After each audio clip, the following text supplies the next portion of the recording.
Faire sa veille, anticiper, communiquer, évoluer, changer. Pas toujours simple dans notre quotidien professionnel RH. J'entends encore trop souvent, mais on n'a jamais fait comme ça. Cela m'a donné envie de nous aider et à voir notre métier RH différemment. Bienvenue donc dans On n'a jamais fait comme ça, le podcast de ceux et celles qui font avancer la profession ressources humaines, de ceux et celles qui nous proposent, à nous RH, des solutions pratiques et concrètes. Je suis Florent Le Tourneur, fondateur de We Feel Good, agence marque employeur et communication RH. Merci d'avance de votre fidélité. Si ça n'est pas encore fait, abonnez-vous pour ne pas rater les prochains épisodes. J'espère d'ailleurs que cet épisode ouvrira pour vous le champ des possibles et vous donnera envie de faire bouger les lignes RH dans votre entreprise. C'est parti et bonne écoute. Avant de démarrer, je suis fier d'accueillir un tout nouveau partenaire sur On n'a jamais fait comme ça. Lucas. Lucas, une entreprise qui propose des solutions autour de la gestion RH et des dépenses collaborateurs. Alors Lucas, je l'utilise quotidiennement depuis 8 ans. Et ce que j'apprécie surtout, c'est le soin qu'ils ont apporté au design et à l'ergonomie des interfaces pour les rendre très faciles d'utilisation et sans faire l'impasse sur la rigueur métier des logiciels RH. Mais Lucas, ce ne sont pas que des logiciels de gestion RH.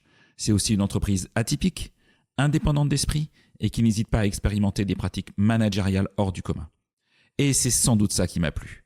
Défier les normes établies comme je tente de le faire chaque semaine avec vous, avec On n'a jamais fait comme ça. Pour les découvrir, c'est très simple, lucas.fr, L-U-C-C-A.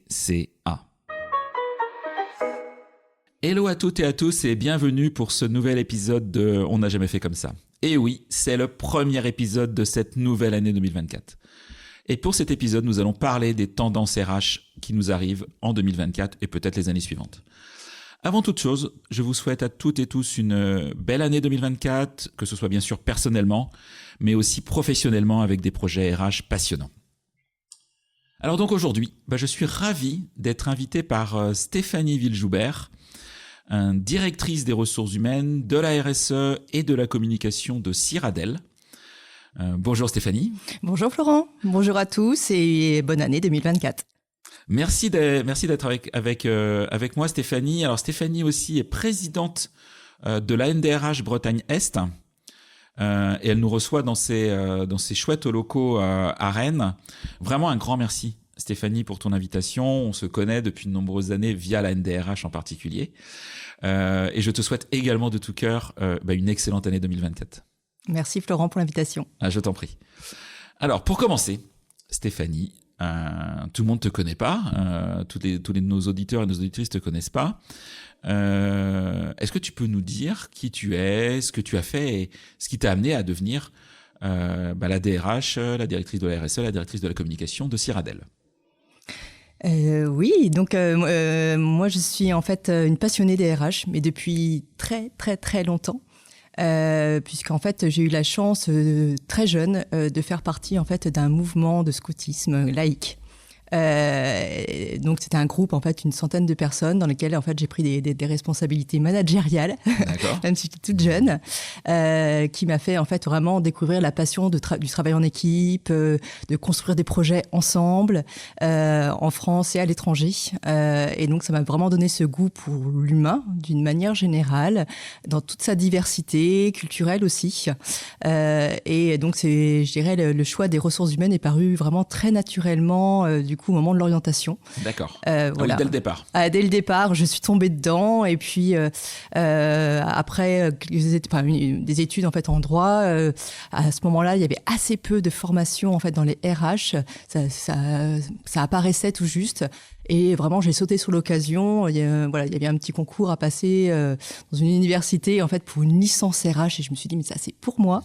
Et puis après j'ai poursuivi en fait jusqu'au bac+5.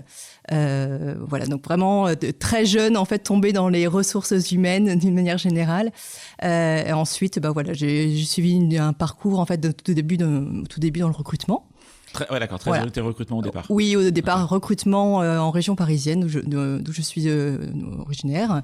Et puis assez vite, en fait, on m'a confié des responsabilités de RRH, donc responsable des ressources humaines, puis DRH. Et ça fait donc 25 ans que je suis DRH. Ok. Et donc, dans quels univers tu as exercé tes fonctions RH? Alors, avant Cyradael, après on parlera effectivement de ce d'accord. que tu réalises aujourd'hui. J'ai commencé dans l'immobilier, et puis ensuite, en fait, je suis allée dans l'informatique pour ensuite découvrir le monde du retail, et plus récemment, je suis revenue dans l'informatique parce que c'est vraiment un secteur que j'adore. Ouais, c'est là où on s'est connus effectivement dans cet univers informatique. Tout à fait. C'était quoi tes plus gros défis RH que tu as eu à réaliser durant ces différentes années, parce que tu as dû vivre différentes choses plus ou moins faciles en tant qu'RH? Tout à fait. Je dirais le métier d'RH est passionnant et est un métier d'accompagnement dans tout type de périodes de l'entreprise, aussi bien dans les moments en fait d'ultra croissance et notamment dans le cadre du retail. En fait, il a fallu en 18 mois passer de 300 personnes à 650 personnes. Donc et ça qu'en recrutement. Donc là, ça a été vraiment une période intense en fait de monter en effectif, mais tout en gardant la culture de l'entreprise. Donc ça, c'était un souvenir, je dirais, assez intense. Et puis, dans l'autre sens, malheureusement aussi des périodes d'accompagnement de plans sociaux. C'est des périodes qui marquent, humainement, techniquement aussi. Je dirais vraiment les souvenirs assez forts, en fait, dans un sens comme dans l'autre. Et puis après, des souvenirs, j'en ai plein, puisque franchement, c'est un métier qui est passionnant, puisqu'on est vraiment au quotidien en contact des personnes. Et l'objectif, c'est de faire équipe et d'avoir en fait de mener des projets en fait qui font le développement de l'entreprise. Donc on va t'amener à en reparler, mais voilà, plein de beaux souvenirs et je ne regrette pas. Ça fait 25 ans que je suis dans ce métier-là et j'espère pouvoir y rester encore très longtemps. Ok. Alors aujourd'hui, tu es chez Cyradael. Alors tu peux nous expliquer qui est Cyradael avant de nous expliquer ce que tu fais chez Cyradael? Donc Cyradael est une filiale du groupe Engie, une petite filiale. Nous sommes 180 collaborateurs. En France? Alors, en fait, nous sommes à peu près une centaine, en fait, 130 en France. Et nous avons également quelques antennes, en fait, en Nord-Amérique, États-Unis, Canada, et également en Asie, particulièrement en Chine. Donc c'est une PME dans un énorme groupe que tout le monde connaît, un groupe Engie, tout le monde connaît. Oui. Et Cyradael, vous faites quoi au sein du groupe Engie? Alors en fait, Cyradael est une petite pépite technologique au sein du grand groupe Engie. En fait, nous créons des solutions numériques pour décarboner, améliorer la résilience des territoires et des industries, et également offrir une meilleure connectivité en fait à l'ère de la 5G. Donc en fait, concrètement, en fait, nous produisons des solutions, par exemple, pour analyser le potentiel solaire d'une ville, son cadastre vert, où sont ses îlots de chaleur, plein de solutions en fait pour penser en fait le territoire, son industrie, ses flux, et améliorer en fait son impact carbone en fait sur le territoire. Et donc, vos clients sont plus des collectivités, peuvent être aussi des entreprises? Oui. Ou est-ce que c'est Engie, votre client en fait interne, entre guillemets? Alors non, on travaille assez peu avec Engie. En fait, on travaille pour 10% de notre chiffre d'affaires avec Engie. Après, c'est assez bien réparti en fait entre le secteur public et privé. Mais il est vrai que aujourd'hui, en fait, dans le contexte qui est le nôtre, il y a de plus en plus de collectivités en fait qui nous sollicitent effectivement pour les aider en fait à faire un bilan carbone en fait de leur situation, mais au-delà de ça en fait pouvoir avoir des solutions efficaces pour faire un état des lieux et surtout en fait pouvoir avoir des simulations de scénarios en fait en fonction des options prises et puis après pouvoir avoir un logiciel pour suivre en fait concrètement l'impact des plans d'action en fait qui sont définis. Ok. Donc ton rôle est triple. Quand j'ai re-regardé ta fiche LinkedIn, que je regarde pas tous les jours parce qu'on se connaît, mais quand même que je prépare un peu, j'ai regardé, j'ai vu, et j'avais pas en tête effectivement que tu avais 3 responsabilités, donc les ressources humaines, la RSE et la communication. Chose que je trouve plutôt chouette, mais aussi qu'assez rare. En fait, qu'est-ce qui t'a amené à prendre cette triple responsabilité? C'est voulu, c'est ton boss qui t'a obligé Non, c'est vraiment voulu. En fait, ça correspond à 3 passions, en fait. Okay. Donc, au-delà du fait que ça corresponde aux passions de Stéphanie Villejoubert, je pense que sincèrement, il y a énormément de synergie, en fait, entre ces 3 fonctions. Donc, sur la partie, en fait, RH, RSE, pour moi, c'est vraiment une évidence. Puisque, en fait, pour moi, le RH est le garant de l'écosystème de son organisation. Et quand on pense en fait écosystème, bien sûr, ce n'est pas que l'écosystème interne, c'est l'écosystème avec l'ensemble des parties prenantes en fait qui font l'entreprise. Donc en fait, en tant que garant du bon écosystème vivant en fait de l'entreprise, pour moi, RH et RSE en fait, enfin, voilà, c'est vraiment tout naturel. Mais t'es d'accord avec moi, Stéphanie, qu'on voit pas tant de RH qui ont la responsabilité RSE dans leur chapeau avec des équipes éventuellement, etc. C'est vrai qu'aujourd'hui ça reste malheureusement encore un peu rare, mais c'est en train de changer. Ouais. Sincèrement, je sens qu'il y a un mouvement de fond. Alors pour ma part, en fait, moi, ça fait une dizaine d'années que j'ai un peu ces deux casquettes. D'accord. Et ça me paraît vraiment naturel. Après, comme la RSE quand même se développe, et tant mieux dans la plupart des entreprises, souvent en fait, qui a envie, enfin, c'est souvent la question se pose, c'est pas tant en fait, est-ce que ça doit être forcément côté RH ou chez une autre fonction, c'est plutôt qui se sent la fibre et qui a vraiment ça dans ses tripes, parce que effectivement ça veut dire sortir son bâton de pèlerin, faire face à des difficultés, aimer être dans la conduite du changement. Alors ça c'est vrai que pour un RH il y a quand même des compétences facilement transférables en matière de conduite du changement, mais voilà, donc souvent en fait quand j'analyse en fait les entreprises en tout cas qui font partie de la NDRH,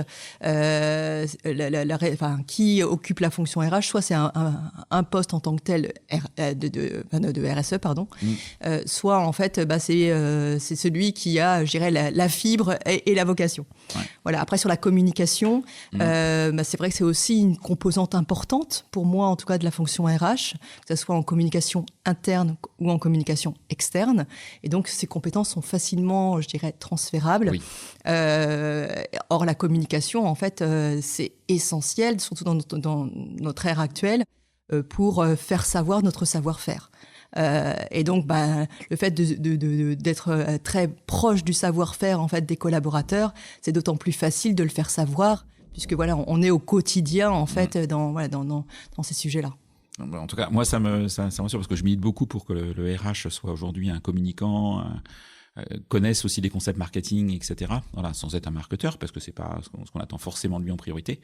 Mais c'est hyper important effectivement de s'ouvrir à ces autres fonctions. Sur la partie RH et RSE, pour les auditeurs qui souhaiteraient effectivement en savoir plus, j'ai eu le plaisir d'interviewer Aurélien Olivry, le dirigeant de l'agence Déclic, sur un épisode spécial autour de la RH et la RSE et le lien qui lie les deux. Donc n'hésitez pas à le retrouver, je mettrai le lien dans le commentaire. Vas-y Stéphanie. Vas-y, c'est important. Sur cette partie-là, en fait, ce qui est intéressant, c'est vraiment de repenser en fait qui sont ces parties. Enfin, déjà, quelle est sa raison d'être, quelle est la raison d'être de l'entreprise dans laquelle on travaille. Et du coup, en fait, cette notion de raison d'être qui est quand même centrale en RSE permet vraiment, véritablement, en fait, d'être un levier pour fidéliser les collaborateurs et décliner en fait sa stratégie RH en fonction de cette raison d'être. Donc ça, ce lien, c'est, je dirais, la première brique. Au-delà de ça, en fait, ce qui est intéressant, c'est aussi de penser, en fait, mais qui sont mes parties prenantes ? Bien sûr, j'ai mes collaborateurs, et donc là, le lien avec les RH se fait très naturellement, mais j'ai aussi des clients. Et le fait d'avoir cette double casquette RH-RSE permet d'être un peu mieux connecté en fait aux clients. Et pour un RH, c'est souvent ce qui lui est reproché d'ailleurs, d'essayer de vivre finalement un peu trop dans l'interne et ne pas peut-être suffisamment avoir la fibre du commerce et de bien comprendre les attentes des clients. Or, le fait d'avoir aussi ce complément fait que on est d'autant plus pertinent, qu'on est régulièrement en contact avec les clients, on connaît leurs besoins et du coup, ça permet aussi d'ajuster les compétences en interne en lien avec ce besoin client. Ok. C'est un point qui est important. Ouais, très très clair. Alors, tu es présidente de la NDRH Bretagne Est. Est-ce que tu peux nous rappeler ce qu'est la NDRH ? Parce que peut-être que tout le monde ne connaît pas la NDRH. Et puis, pourquoi tu as choisi ce rôle au sein de la NDRH bretagnaise, parce que ça doit prendre un petit peu de temps d'être la présidente en tout cas. Donc la NDRH, l'Association nationale en fait des RH, c'est la première communauté en France qui réunit 6000 adhérents. Donc c'est vraiment une très belle association, qui est représentée par des DRH certes, mais aussi des RRH ou des experts en fait sur une fonction. Aujourd'hui la NDRH Bretagne Est regroupe 160 adhérents. Donc sur le territoire en fait principalement de l'Ille-et-Vilaine. Et donc c'est une association en fait qui est vraiment très représentative de notre bassin d'emploi, donc avec des grandes entreprises, mais aussi des PME, des ETI, des fois des petites entreprises. Donc une belle richesse en fait chez les adhérents. Pourquoi en fait j'ai choisi effectivement d'investir du temps en bénévolat en plus de ma fonction qui est déjà bien prise en fait sur cette association, c'est que réellement en fait c'est vraiment un plaisir de pouvoir aussi sortir un peu de son entreprise et de pouvoir échanger, communiquer avec des pairs, parce qu'on s'enrichit beaucoup en fait au contact aussi de ses homologues. Ça nous permet en fait de nous tenir informés aussi des dernières nouveautés. Et donc la NDRH en fait produit beaucoup de webinaires justement, des podcasts aussi, pour nous tenir informés en fait toutes les actualités. C'est vrai qu'on est dans une fonction qui vit beaucoup, avec plein de nouveautés aussi bien juridiques, mais aussi des innovations technologiques, et puis des tendances, et l'importance aussi de travailler sur tout le côté bien-être, QVT, etc. Donc vraiment c'est une association très très dynamique. Avec des adhérents du coup qui viennent et qui sont vraiment très demandeurs en fait aussi d'échanges et aussi de partage, parce que on se rend compte en fait souvent que les fonctions RH sont assez parfois un peu isolées, et ont vraiment besoin en fait de pouvoir échanger, et ça fait du bien aussi de se retrouver un peu et bien sûr avec beaucoup de respect et d'anonymat aussi, pouvoir délivrer aussi ces problématiques, et puis pouvoir un peu travailler en mode co-développement en se disant voilà ma problématique, est-ce que tu l'as déjà rencontrée, est-ce que comment tu aborderais les choses, et du coup c'est assez vertueux en fait de pouvoir se échanger entre pairs au sein de cette association. Ok. Alors, on va parler des tendances 2024. On part sur là on est début janvier, sur une nouvelle année. On a vécu une année 2023 et les années précédentes qui ont été bien sympathiques quand on est professionnel RH, même quand on est manager aussi tout simplement. Oui. Effectivement avec beaucoup d'événements qui nous ont perturbés, une vision du monde du travail qui évolue, et pas à mon avis, en tout cas ça c'est mon opinion, pas que chez les jeunes générations, qui évolue globalement dans la société. Les jeunes générations vont peut-être nous percuter, mais ça va se diffuser au fur et à mesure du temps et rapidement, je pense, au sein de l'ensemble de la population active française. Est-ce que tu as pu, toi, je t'avais posé la question en amont, bien sûr, pour que tu y réfléchisses, mais imaginer quelles étaient les tendances principales 2024 qui risquaient d'impacter la stratégie RH d'une organisation, qu'elle soit publique, qu'elle soit privée. C'est au moins ces 12 prochains mois. Voilà. Est-ce que tu as pu y réfléchir, et puis est-ce qu'il y a des sujets que tu veux détailler, puis on va en détailler évidemment quelques-uns ensemble. Alors, sincèrement, en fait, effectivement, post-Covid, 2022-2023 ont été des années en fait très denses. Je pense que 2024 le sera également, et tant mieux. Je pense qu'on va avoir encore plein de beaux projets en fait à accompagner. Pour moi, en fait, je vois un peu quatre grands sujets. Le premier sujet, en fait, c'est vraiment le fait de repenser, vraiment prendre le temps de penser le travail en tant que tel, et je vais être amenée à développer en fait à l'ère de l'IA, en fait, comment essayer au maximum en fait de repenser les missions, l'articulation entre appétence, compétence et IA. Le deuxième sujet, en fait, là, c'est plus lié vraiment à la fonction RH en tant que telle. Et on a la chance, je trouve, en fait, d'avoir une belle accélération en termes de technologie. Et profitons-en, en fait, pour repenser l'efficience de notre fonction. Voilà, comment est-ce qu'on peut utiliser la technologie pour être encore plus efficace. Voilà, donc ça, c'est un deuxième point. Troisième sujet, c'est sur la partie, en fait, écosystème, j'en parlais tout à l'heure, mais le DRH plus que jamais en fait est le garant en fait de la bonne santé du collectif. Et en fait, derrière ça, il y a pas mal de sujets qu'on va devoir travailler en 2024. Et puis pour terminer, on en a déjà un petit peu parlé. Effectivement, cette notion de RH RSE en fait, qui pour moi est vraiment une tendance forte. Et aujourd'hui, en fait, un RH doit pour moi en fait vraiment s'intéresser en fait à ce volet-là qui est partie intégrante en fait de l'entreprise. C'est pas une mission à part. Pour moi, c'est vraiment très lié. Ok. Bon, on va prendre ton ordre. On va faire très simple. Okay. Donc tu nous parlais effectivement de compétences et de changement un petit peu du rôle de chacun avec entre autres l'arrivée de l'IA et qui est un réel changement, hein, plus que le métavers il y a quelques mois. On peut dire que le métavers est mort, mais c'est pas tout à fait la même chose. C'est plus un buzzword en tout cas. L'IA, c'est un véritable sujet.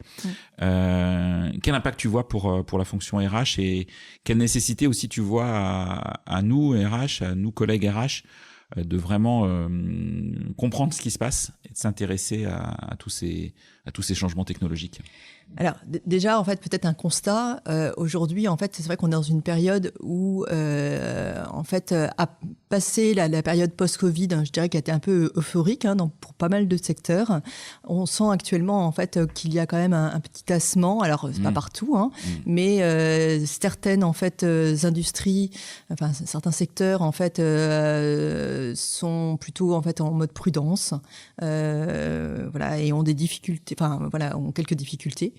On pense à l'immobilier, par exemple. L'immobilier, effectivement, le retail aussi. Le retail, voilà, il y a quand même quelques secteurs. A contrario, il y a encore des secteurs en fait qui sont en plein boom et en plein recrutement. Donc voilà, donc il y a pas mal de disparités. Il y a pas mal de disparités. Là, on enregistre. J'entendais à la radio en venant le secteur de la pharmacie et des industries pharmaceutiques qui embauchent. Oui, avec la réindustrialisation, et c'est une bonne chose. Ouais, non, c'est une bonne chose. Mais en fait, il y a plein de paradoxes fait dans tout ça. Oui.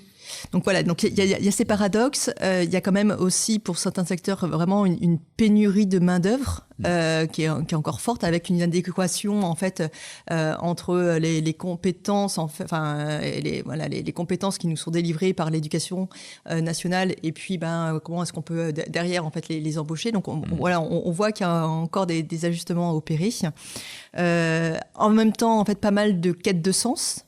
Et ça, c'est, je dirais, là, pour le coup, un dénominateur commun à beaucoup d'entreprises avec des collaborateurs qui ont vécu aussi post-Covid, en fait, une période particulière, et de se dire, après, j'ai redémarré, j'ai beaucoup travaillé, mais aujourd'hui, en fait, finalement, ma vie, elle est courte, et j'ai vraiment besoin, en fait, finalement, de faire un métier dans lequel je me sente bien, alignée.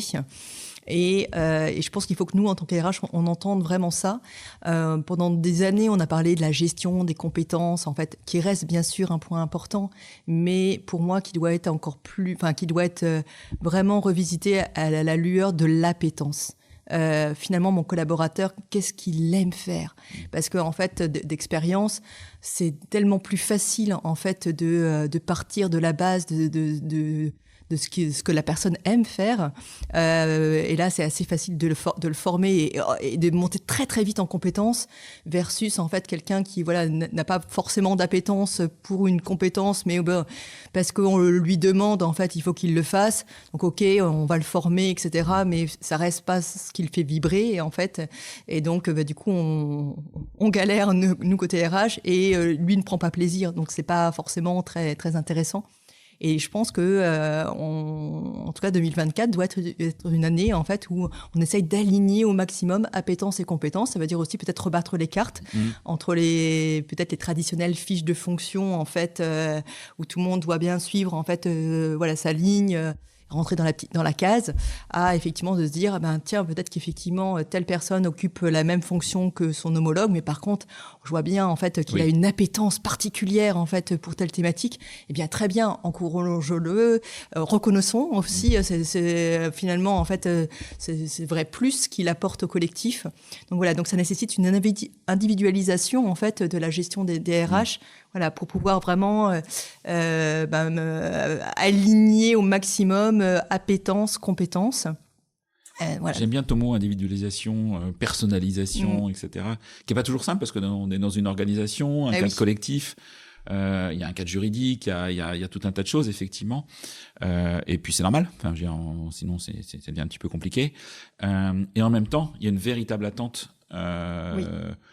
Des candidats, mais c'est pas trop notre sujet d'aujourd'hui, mais aussi des collaborateurs, qui est plus notre sujet, effectivement, qu'on les traite comme ils sont en tant qu'individus, avec leur singularité. Avec leur singularité, que ce soit sur les compétences, sur les métiers, sur les évolutions, sur le temps de travail, sur le télétravail quand c'est possible. Et ça, on le retrouve en fait finalement. Donc, effectivement, ça c'est on le retrouve effectivement en filigrane partout, tout ce que tu as dit. Mais voilà, revenons en fait un peu à l'essentiel de c'est quoi la singularité en fait des membres qui composent le collectif, et essayons en fait vraiment de régulièrement leur prendre le pouls et les interroger sur mais toi qu'est-ce que tu aimes faire en fait.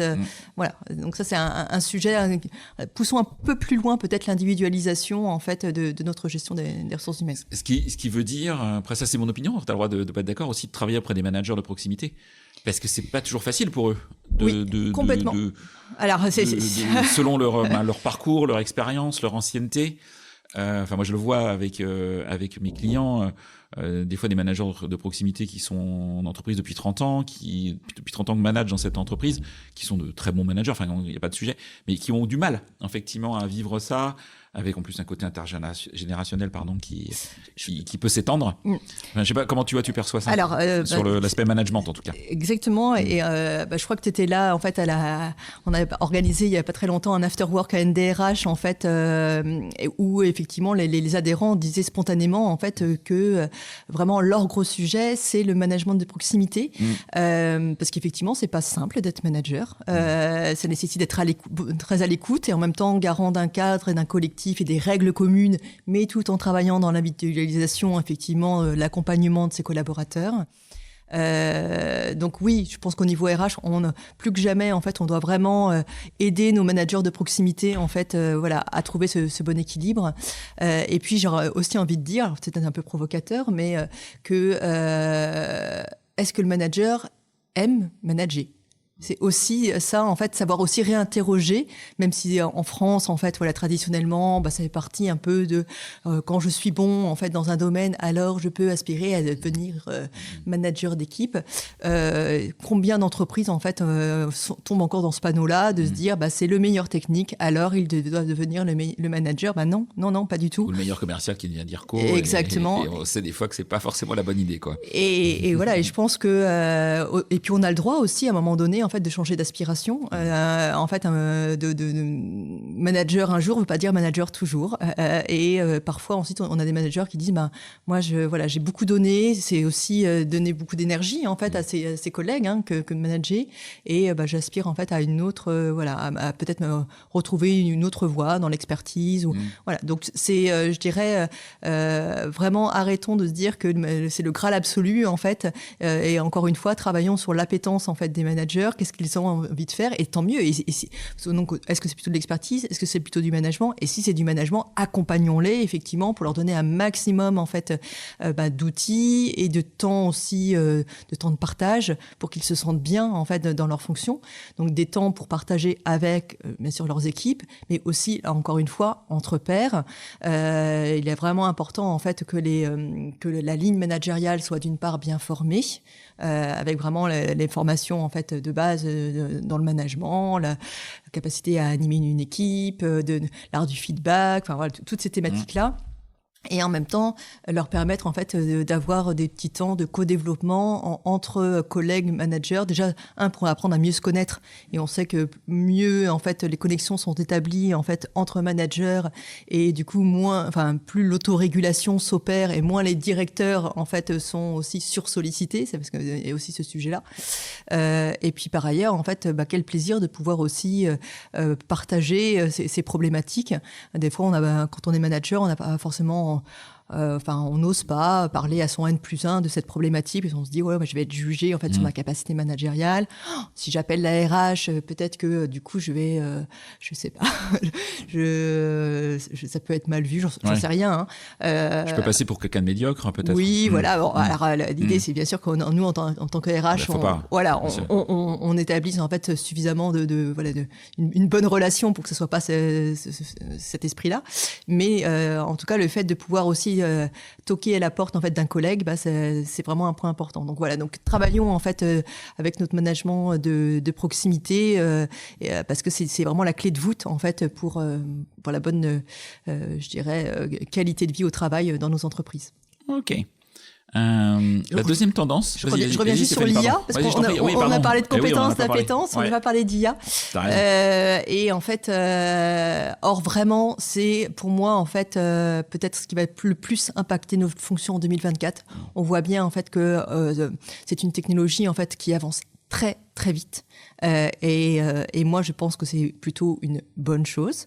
Par contre, effectivement, en fait, ça nous amené en fait à repenser la manière de travailler en se disant finalement dans les missions qu'accomplissent nos collaborateurs ou que nous-mêmes nous accomplissons, quelles sont les tâches rébarbatives, celles qui pourraient être mises en algorithme pour pouvoir en fait effectivement bénéficier d'un assistant, parce que moi je le vois comme plutôt un mode d'assistance complémentaire.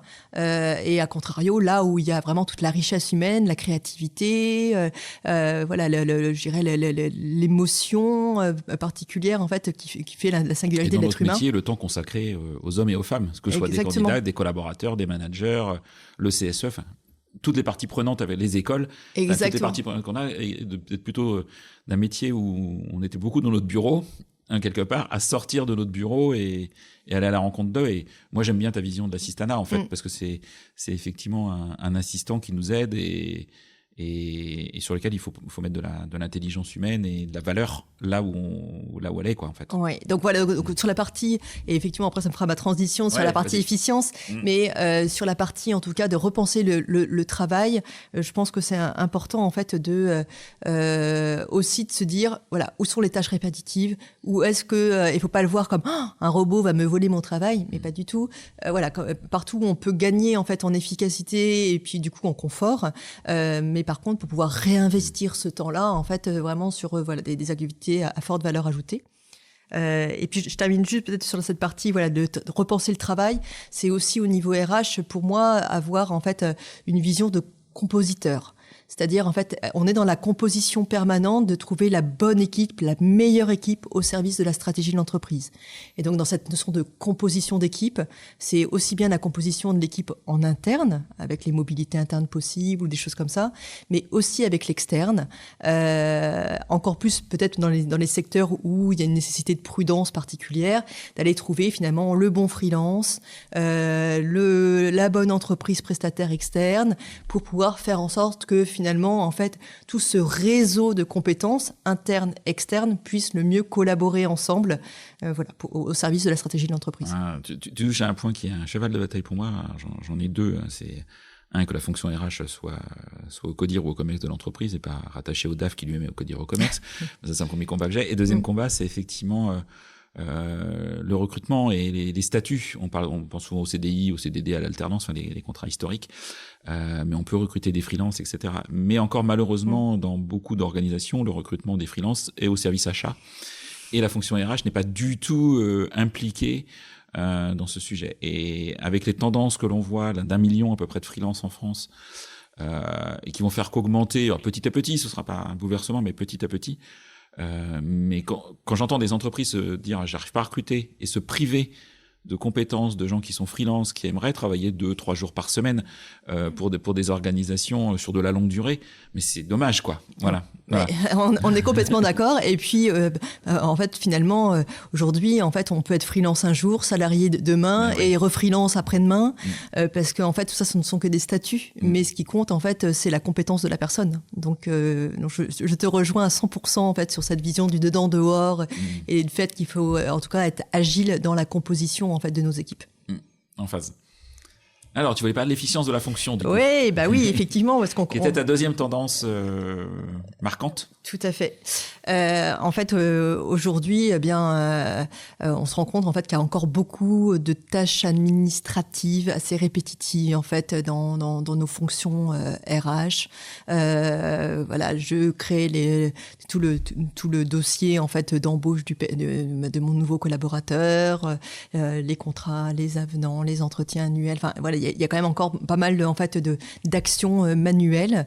Et aujourd'hui, on a la chance quand même d'avoir beaucoup de solutions diverses et variées en fait pour nous aider à finalement nous faire gagner du temps dans tout ce volet administratif pour encore une fois en fait passer plus de temps en fait sur le terrain et au contact avec les gens en interne, en externe aussi.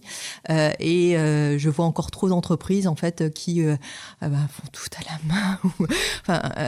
Et les pauvres et du coup les personnes n'ont jamais le temps parce que en fait voilà, il n'y a pas eu ce temps d'investi à penser en fait l'industrialisation possible de la fonction.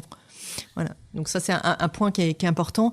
Après en fait je dirais il y a une réflexion, c'est pas industrialiser pour industrialiser, c'est de se dire en fait finalement moi ma valeur ajoutée elle est où?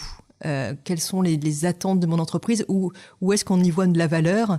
Et ok, donc du coup en fait cette valeur là je vais y investir du temps, par contre là pas de valeur apportée, eh bien en fait je trouve des solutions en fait pour y passer vraiment le moins d'énergie possible.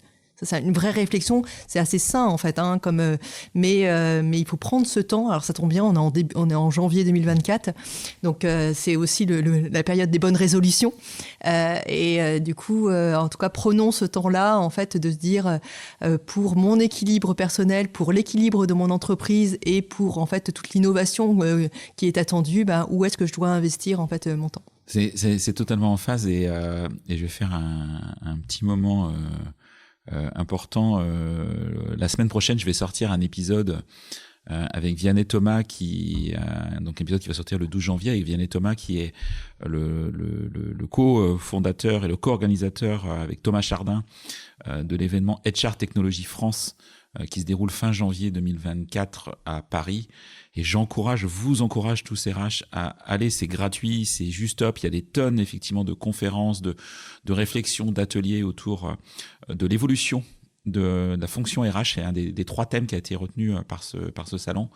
Et entre autres la digitalisation, mais c'est pas digitaliser pour digitaliser. Là, je te rejoins. C'est qu'est-ce qu'on digitalise, à quel impact ça a et quel bénéfice ça amène aux collaborateurs, aux managers en priorité. Moi aussi en tant que fonction et pas à l'inverse.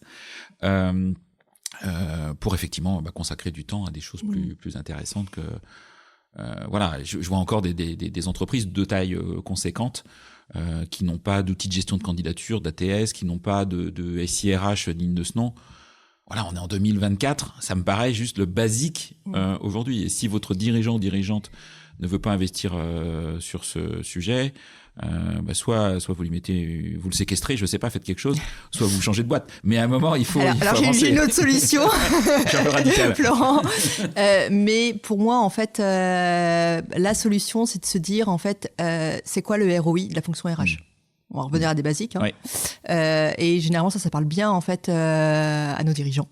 De trouver, en fait, des données chiffrées, factuelles, pour aussi évaluer en fait la qualité de son climat social, le niveau de satisfaction de ses collaborateurs, pour avoir des données sur aussi bien piloter son plan de formation, etc.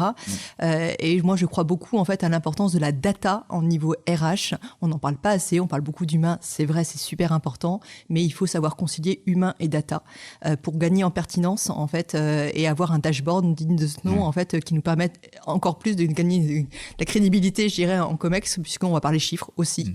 Et ça, c'est très factuel. Donc voilà, donc cette notion de ROI, enfin, même si le ROI, c'est pas toujours facile à calculer, mais au moins d'avoir des indicateurs. C'est vraiment je dirais le minimum. Donc effectivement, tous les outils en fait qui sont développés ne doivent être là qu'au service en fait d'une stratégie et qui est monitorée avec des KPI en fait bien définis. L'idée, à mon sens, c'est pas d'avoir 100 indicateurs et de se mettre une pression, c'est d'avoir quelques indicateurs qui sont fiables, sur lesquels on sait qu'on a des données fiables et qu'on suit, sur lesquels on soit objective pour faire mieux. C'est ça. En fait, avec la méthode des petits pas pour moi. Exactement, on se challenge en fait en se disant bon, ok, cette année on a fait 20% là-dessus, peut-être qu'on peut faire 21 ou 22%. Voilà, ça permet en fait de créer de l'émulation et puis se mettre de la dynamique en fait. Ok, donc ça c'était la deuxième tendance. Exactement. La troisième tendance, tu voulais parler de santé. Oui, de santé de l'écosystème au sens large. Alors bien sûr, santé des collaborateurs, ça me semble être une évidence, mais malheureusement, c'est quand même une tendance qu'on ne peut pas nier, qui est que dans certains secteurs, il y a, je dirais, encore des forts taux d'absentéisme, des burn-out, et ça c'est aussi une vraie tendance en fait qui nous est remontée par la médecine du travail. Donc la santé des collaborateurs, c'est important, il faut en parler et donc organiser en fait régulièrement des ateliers sur c'est quoi la santé mentale. Quand, les mutuelles généralement maintenant ont développé aussi pas mal d'offres de services en fait, aussi des ateliers gratuits pour pouvoir animer en fait en entreprise ces thématiques-là avec des professionnels. Donc faut vraiment pas s'en priver. Il y a également l'ANACT, et avec les ARACT locales qui peuvent accompagner les RH. Donc là aussi, ne nous en privons pas. Maintenant, voilà, le DRH plus que jamais pour moi en 2024 est doit être le gardien du temple dans un contexte d'équilibre fragile. Et tout à l'heure on parlait en fait des attentes des collaborateurs, du télétravail, mais il y a vraiment une très forte sensibilité sur le bon équilibre entre vie pro, vie perso. C'était pas simple, c'est vraiment pas un exercice facile, mais néanmoins en fait on est dans une phase en fait où en tout cas dans beaucoup d'entreprises il y a quand même le télétravail qui s'est mis en place. Parfois ça s'est bien fait, d'autres un peu moins. Il y a un retour d'ailleurs. Il y a un retour, tout à fait. Et donc voilà, on est plutôt dans une phase d'affinage en fait, de tuning sur 2024, de trouver vraiment les bons équilibres. Et on voit bien en fait que encore une fois, il y a de l'individualisation en fait à apporter parce que voilà, chacun a des contraintes dont il faut tenir compte. Oui, je pense que c'est important, tu vois, ce télétravail, en tout cas pour les métiers qui le permettent, parce que attention, tous les métiers ne le permettent pas en France, faut toujours prendre des précautions par rapport à ça. Oui. Moi, je vois une tendance effectivement vraiment à l'hybridation et à du 1 à 2 jours max de télétravail par semaine. En tout cas, c'est ce que j'entends moi de chez mes clients, c'est ce que je lis sur les organisations qui reviennent en arrière. Alors pas au sens j'arrête tout, mais au sens effectivement je fais plus attention, ou je veux une présence quand même au bureau. En tout cas, je pense que c'est fini l'ère du post-Covid avec quasiment du full remote pour des métiers qui le justifiaient pas, quoi, en fait. En fait, on a un vrai enjeu en fait d'entretenir le collectif et l'esprit d'équipe. Tout en même temps, permettant aussi du télétravail quand cela est possible. Mais on voit bien en fait dans nos entreprises que les collaborateurs derrière sont demandeurs de temps en fait pour faire corps en fait et pouvoir échanger, avoir des temps aussi conviviaux que je peux pas retrouver toute seule chez moi en fait face à mon ordinateur. Et donc cette notion de convivialité, et c'est là où ça rejoint aussi la communication. Et pour moi en fait le fait aussi d'avoir ce volet communication, notamment communication interne aussi, ça fait sens parce que plus que jamais en fait il nous faut organiser des temps en fait. Donc chez Cyradiil par exemple il y a des ateliers du midi, des ateliers thématiques en fait pour se cultiver sur plein de thématiques très très différentes en fait tous les mois, et en fait on se rend compte en fait on a mis ça en place. T'as des exemples d'ateliers par exemple? Ouais. Donc par exemple on a des ateliers justement sur la communication bienveillante, comment communiquer en bienveillance avec ses collègues. Ça peut être des ateliers en fait plus on a des ateliers plus juridiques en fait, mais par exemple un CSE c'est quoi, quelles sont ses missions, l'importance du dialogue social en entreprise. On a eu aussi des ateliers en fait où en fait, des fonctions venaient expliquer aux autres. Enfin, c'était un peu un grand vie ma vie, mais pour mieux faire connaître en fait leur mission, les produits sur lesquels ils travaillaient. Enfin voilà, c'est très très divers et c'est apprécié en fait d'avoir ces temps en fait généralement avec un petit moment de convivialité derrière, mais voilà pour se retrouver, échanger et on a en tout cas voilà le DRH a ce rôle en fait de régulation en fait de la bonne humeur, voilà du bien travailler ensemble à travers des temps qui sont très importants en convivialité, donc en interne mais aussi en externe et animer en fait des ateliers avec les clients, quelles sont leurs attentes, comment nous on peut y répondre, travailler sur aussi former un peu plus sur le design, design d'expérience, design de service. Aujourd'hui, en fait, je pense que c'est vraiment le design. Vraiment, je vois le design comme une vraie tendance, en fait, qui doit aussi être intégrée au niveau RH. Donc, on peut être dans du design thinking. En fait, vraiment, voilà, on est dans une phase de divergence où il y a plein d'idées qui apparaissent et puis après on converge. Ça peut être du design fiction. On va se projeter en fait sur ce qu'on aimerait en fait, et puis du coup ça permet de faire du rétro-engineering en fait pour pouvoir après step by step en fait atteindre cet objectif. Enfin voilà, en tout cas je pense que la fonction RH a un peu plus se former et former en fait les collaborateurs sur cette notion de design. Voilà, après sur toujours cette notion d'équilibre fragile en fait. Effectivement, il y a aussi la notion en fait de fidélisation. Alors c'est vrai qu'en 2023, on a beaucoup parlé dans la marque employeur attirer les talents. Attirer, ça reste toujours un vrai enjeu, mais il faut aussi savoir les fidéliser, puisque effectivement, on en parlait un petit peu tout à l'heure, mais fidéliser, les engager. Voilà, travailler sur l'engagement. En fait, un recrutement coûte très très cher en coût externe, mais surtout aussi en coût interne. Le temps de formation, voilà.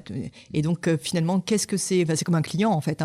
C'est plus facile de travailler sur la fidélisation des clients que d'être dans la conquête et la prospection, voilà, de nouveaux clients. Donc travaillons en 2024 sur cette fidélisation en fait, et pour cela, ça peut aussi passer par la mise en place de communautés d'intérêt. Je reviens un peu sur mon idée initiale d'appétence, mais en fait, l'expérience me montre que on passe quand même beaucoup d'heures au travail, et autant en fait que ça soit un temps en fait très apprenant et très réjouissant, et le fait de pouvoir aussi déceler dans l'entreprise des personnes qui ont les mêmes appétences, quelle que soit la direction, le service dans lequel ils travaillent, et ils vont pouvoir faire corps, communauté en fait à travers cette thématique-là. Donc ça c'est un vrai plus en fait, parce que ça permet de décloisonner, faire découvrir les métiers, et puis du coup peut-être donner aussi envie de travailler sur de la mobilité, et changer de poste. Et puis au-delà de ça, en fait, je viens au travail et je m'enrichis. J'organise une veille, je la fais partager en fait au sein de cette communauté qui elle-même m'apporte beaucoup. Donc en tout cas moi je suis une fervente partisane en fait de ce management via les communautés d'intérêt dans l'entreprise. Ok. Dernière tendance. Oui, alors on en a déjà un petit peu parlé un peu plus tôt, mais sur la partie RH-RSE. RH-RSE, je crois que c'est Thomas Chardin qui disait effectivement dans un de tes podcasts que le DRH devait être le premier écolo de l'entreprise. C'était l'épisode 1 de On n'a jamais fait comme ça. Avec voilà. C'est le premier épisode. Et effectivement, un écolo, oui, mais un écolo humaniste. Et donc c'est là le DRH augmenté de 2024. Donc c'est l'écolo humaniste en fait de l'entreprise. En fait, il faut savoir, je crois qu'il y a un sondage qui est paru, un sondage de l'Institut CSA qui avait été commandité par LinkedIn et l'ADEME, je crois, qui indiquait que 78% des salariés préféraient rejoindre une entreprise engagée pour la transition écologique. 78%. Donc c'est vraiment un vecteur hyper important d'attractivité, et au niveau fidélisation, là je crois que c'est plutôt une enquête MEDEF qui disait ça, que 82% des salariés dont l'entreprise a une fonction ou une mission RSE en fait se voient encore y travailler dans 3 ans. Donc c'est aussi, non seulement ça permet d'attirer, mais ça permet aussi de fidéliser. Et c'est vraiment un point qui est très important, qui est, nous, en tant qu'RH, certes, donc on doit former nos collaborateurs, en fait, voilà, pour les faire monter en compétence sur leur mission, mais on doit aussi les former, en fait, à mieux appréhender, finalement, cette thématique de l'écologie, parce que finalement, alors c'est vrai que les médias de plus en plus en fait nous aident à y voir plus clair en fait sur les grandes transitions qui se passent actuellement, mais néanmoins en fait tout le monde n'y est pas complètement sensibilisé. Donc par exemple chez Cyrادel, on met en place en fait tous les mois il y a des fresques en fait du climat. D'accord. Et puis également en alternance avec des fresques du numérique. Bon, c'est ça, c'est notre secteur qui veut ça.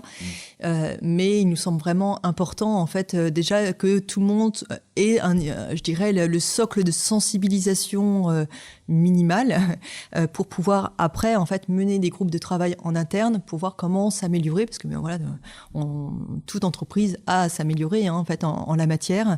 Et je pense que le RH a un devoir, en fait, de aussi faire en sorte que la transition écologique ne s'arrête pas en fait à la porte de l'entreprise, mais qu'au contraire en fait c'est un organisme comme un autre et on a notre action en fait à mener.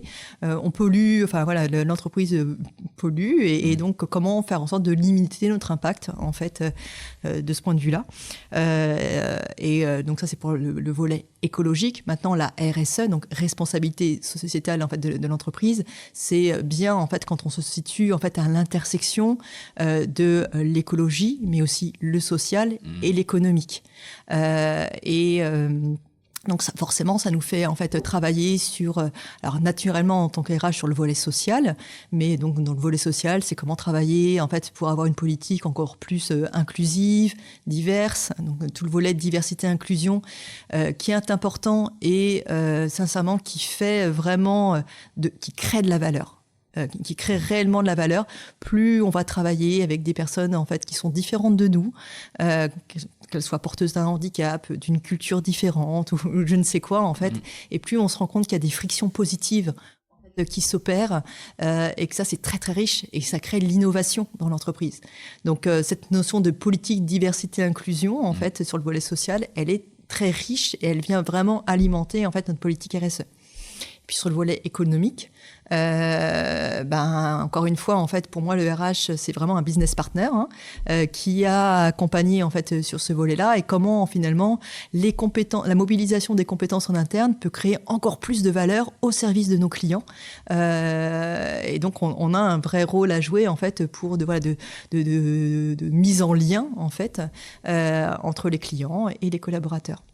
Okay. Voilà. Donc ça c'est un point qui est important. Puis après sur la partie, on en a parlé, mais sur cette partie de coordination avec les parties prenantes, il y a un point qu'on n'a pas abordé qui est la notion d'ancrage territorial, mais qui m'est très cher. Et d'où aussi mon investissement pour la présidence de la NDRH en local, mais pas que. C'est important vraiment de travailler en fait avec son écosystème proche. On a la chance quand même de vivre dans des territoires. Enfin voilà, la France est un petit pays fait de plein de petits territoires où il y a de très belles initiatives un petit peu partout. Alors c'est vrai que moi je connais plus particulièrement Rennes et son territoire, mais je sais que c'est valable en fait à pas mal d'endroits. Et sortons de nos entreprises pour encore plus nous connecter en fait avec les écoles notamment. C'est une partie prenante importante, mais ça fait des années que je milite en fait pour que les jeunes en fait connaissent mieux nos métiers. Oui, c'est un point qui est super important. C'est pour ça qu'il est sorti d'entreprise, mais en même temps, c'est ouvrir nos portes d'entreprise. Mais c'est riche dans les deux sens. En fait, le jeune s'enrichit. On a tout arrêté avec le Covid, pour des raisons aussi normales, mais là, je pense qu'à un moment, il faut les jeunes et les profs. Moi, je suis fils de prof, donc je vois bien le sujet. Ils connaissent pas nos métiers. C'est difficile pour eux aussi. Enfin, moi, je me mets à leur place. Ça bouge à une vitesse de dingue. Il y a des tonnes de métiers qui existent ou qui se créent. Dans le numérique, ça doit être très très fort, forcément. Et donc, il faut permettre effectivement à nos jeunes de venir, d'accueillir des stagiaires de 3e, bien sûr d'accueillir des alternants. Et là, on sait que le programme qui a été mis en place par l'État est quand même plutôt bénéfique. Mais effectivement, d'aller à la rencontre de. Parce que sinon, c'est trop facile de se plaindre disant que j'arrive pas à tirer et en même temps d'attendre tout des autres, quoi. Exactement. Voilà. Moi, j'aimerais qu'on ait encore plus d'initiatives, en fait, effectivement, de croisements. J'avais eu la chance, en fait, de participer il y a quelques années. Alors, je sais que c'est encore, en fait, d'actualité. Le MEDEF, en fait, organise une opération qui s'appelle Semaine en entreprise. Parce que c'est et vraiment, ça me semblerait très, très utile, en fait, que finalement, ça soit déployé au niveau national. Donc, concrètement, en fait, les jeunes, une classe vient dans l'entreprise, en fait, faire classe. Alors, effectivement, ça nécessite d'avoir une salle pour les accueillir, mais ça permet de travailler en amont avec les professeurs, et donc c'est aussi une expérience très apprenante pour les professeurs qui sortent de leur classe. Moi, je sais que pendant plusieurs années, en fait, voilà, j'avais mis en place ça, en fait, et je pense que je vais le reproduire dans ma nouvelle entreprise pour pouvoir, en fait, faire en sorte qu'il y ait du sens, en fait, dans les apprentissages. Tu parlais des élèves de 3e. Donc, j'avais travaillé avec des classes de 4e et de 3e en lien avec les professeurs pour faire un lien entre le programme de l'éducation nationale et l'application de ce programme dans l'entreprise. Concrètement, en 3e, en fait, on va étudier la règle des 3, en fait, les pourcentages. Et en fait, ça peut sembler assez abstrait, en fait, pour un jeune de travailler juste sur le pourcentage. Mais qu'est-ce que ça devient plus concret quand on va parler, en fait, d'un bulletin de paye et de voir, en fait, qu'entre le brut et le net, il se passe des choses. Et puis, finalement, quel est le pourcentage de charge, en fait, que je vais payer et que mon employeur va payer aussi. Donc, on avait travaillé, en fait, on avait bien sûr anonymé, en fait, des bulletins de paye, oui, mais pour qu'ils puissent découvrir à quoi ressemble un bulletin de paye et à quoi ça sert, en fait, de bien comprendre la notion de pourcentage. Et on l'avait appliqué aussi pour de la TVA, par exemple. Donc ça, voilà. C'est des concepts simples, mais qui sont hyper importants au quotidien pour comprendre, en fait. Exactement. On parle pas tous de la même chose, du coup, hein, quand on négocie un salaire. Entre le brut, le net après impôt, le brut chargé pour le patron, pas mal de nuances, quoi. Donc, tout à fait. Donc, voilà, des exemples, en fait, voilà, en histoire, l'importance aussi de valoriser, je dirais, les points forts d'un territoire, le français, l'importance aussi de pouvoir communiquer, en fait, et donc on demandait aux élèves de nous faire un petit article sur leur expérience de cette semaine en entreprise. Voilà, donc plein d'avantages qui sont pour les jeunes, pour les enseignants, en fait, qui découvrent bien souvent le monde dans l'entreprise et qui, en fait, souvent ont des biais, en fait, des projections. Ah oui, non, l'informatique, ce n'est pas que pour des jeunes hommes qui sont bons en maths. Non, les femmes ont tout à fait leur place et il y a plein de métiers derrière ce secteur-là. Et puis, c'est bon aussi pour les collaborateurs qui sont valorisés, en fait, et qui ont un sentiment aussi d'apporter à des jeunes, et ça, c'est hyper gratifiant. Donc oui, rapprochons-nous, en tout cas, voilà, des écoles et au-delà des écoles, en fait, aussi des associations. Enfin, quand je parle d'ancrage territorial, c'est aussi croisons plus nos expériences, faisons des learning expéditions entre entreprises. Parce que finalement, on se rend compte qu'on est face à des mêmes problématiques et ça fait du bien des fois d'échanger, aussi d'échanger. Enfin, ça peut être aussi entre codir, d'avoir des croisements, mais voilà, avec des incubateurs, avec des accélérateurs de start-up. Hein, voilà, on vit dans un monde en fait où il y a plein d'acteurs et ouvrons-nous. C'est ça le message que je veux faire passer. Bon, alors le temps tourne. Stéphanie, j'ai une petite question. Tu parlais des jeunes et quel conseil tu donnerais à un jeune RH qui débute dans cette année 2024 qui prend ses fonctions de jeune RH dans une entreprise? Eh bien, d'oser, être audacieux. Je rencontre encore trop de RH qui se sentent en fait, pas suffisamment crédibles. Or, je trouve que les jeunes ont des idées souvent géniales. Enfin, moi, j'adore échanger avec des jeunes RH en fait qui ont une vision différente de la mienne et qu'osent le dire. Donc voilà. Donc le message, c'est soyez vous-même, prenez plaisir. Osez exposer vos idées parce que du coup ça fera certainement avancer le public. Ok, merci pour ces conseils, Stéphanie. Traditionnellement, j'ai quelques questions à la fin de mon podcast, même si c'est un épisode un peu spécial. Tu ne vas pas y échapper. Est-ce que tu écoutes toi-même des podcasts, RH ou pas d'ailleurs, hein? Oui, moi j'aime bien les podcasts en fait. Souvent. Sinon, tu peux en citer 1, 2, 3 comme tu veux. Ouais. Alors j'ai des goûts assez éclectiques, parce que ça va dépendre de mon humeur du moment, ce dont j'ai envie. Ça peut être aussi bien sur de l'histoire, de l'économie, des RH ou de la RSE. Sur la voilà, c'est vraiment très très très très divers. Après sur la partie RH en fait, bien écoute, Florent, je trouve que sincèrement, c'est pas pour te lancer des fleurs, non, mais ouais. je trouve qu'il y a une très belle dynamique. C'est gentil. Et je t'invite à continuer comme ça, parce que ça nous fait du bien au niveau RH aussi de nous inspirer. Après, il y a plein d'autres podcasts RH qui sont très bien. Il y a d'autres exactement, et notamment celui de Thomas Chardin, moi que j'écoute sur Passion des RH. Oui. J'écoute également en fait. Je sais pas si tu connais Alexia Borg. Bien sûr. Voilà, Tech RH, et je trouve qu'elle est assez dynamique, et j'aime bien découvrir en fait à chaque fois des solutions. Alors c'est très très tourné quand même, assez start-up, etc. Mais ça m'inspire bien. Et puis après sur le volet RSE aussi, j'ai Objectif Raison d'être de Cyril Ariel. Parlons RSE de BPI France. Voilà, c'est vraiment. D'accord. Après j'ai des goûts. Ouais, c'est en fonction de mon humeur du moment. Et qui tu conseillerais d'inviter dans ce podcast, dans le mien du coup? Est-ce que tu penses à des personnes qui gravitent autour de la fonction RH, peu importe leur responsabilité, que tu jugerais intéressantes? Spontanément en fait, Audrey Richard. Qui est la présidente de la NDRH au niveau national, qui est nouvellement DRH de Canal+. D'accord. C'est une femme que je trouve très inspirante. Si tu mets en relation avec elle, je prends. Ah bien écoute, on va essayer de créer un lien avec Audrey. Voilà. Et après, Mathilde Lecause aussi, de Mazars, notamment tout l'environnement LabRH. Qui est présidente du LabRH. Exactement. Effectivement. Voilà, spontanément. Ok, avec grand plaisir. C'est effectivement 2 personnes top et importante dans la fonction RH que je n'ai pas encore invitée. Voilà, j'ai de très beaux invités cette année, vous verrez, mais il faut que j'aille au-delà des invités que j'ai déjà en tête. Merci beaucoup Stéphanie, merci beaucoup pour ton temps, pour tes convictions, pour la profondeur aussi de tes propos. Ça c'est top. Si on veut te contacter, on fait comment? LinkedIn. Tu réponds. Alors oui, si c'est pas commercial. Oui. C'est un sujet dont tout le monde me parle en ce moment. Moi, tu vois, j'ai mis un message d'absence, pas un message automatique sur LinkedIn, disant que je réponds à tout le monde. Maintenant, si c'est trop commercial, au bout d'un moment, ça me fatigue.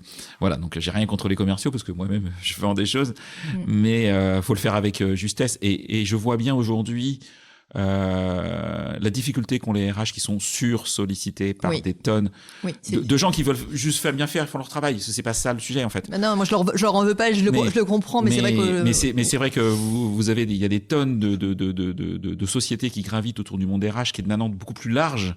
Et alors toi en plus qu'il y a les ressources humaines, la RSE, la communication. Tu peux intéresser. Je suis triplement sollicité. Énormément de monde. Donc, je comprends bien ton message en tout cas. Merci à toutes et à tous. Merci vraiment Stéphanie de ton accueil, de ton temps. Merci Florent pour cette invitation. C'était un vrai plaisir. Je t'en prie. Et puis, à bientôt. Et une nouvelle fois, excellente année à tout le monde. À bientôt. Au revoir. C'est terminé pour ce bel épisode. Merci de l'avoir suivi en entier. Pour ne pas rater le prochain, d'ailleurs je prépare plein de chouettes entretiens pour ces prochaines semaines, abonnez-vous à On n'a jamais fait comme ça. C'est le bouton Suivre sur Apple Podcast ou s'abonner simplement sur Spotify. N'hésitez pas également à mettre 5 étoiles si vous avez apprécié ce podcast et à me contacter via LinkedIn pour tout commentaire ou toute suggestion d'invité. À bientôt.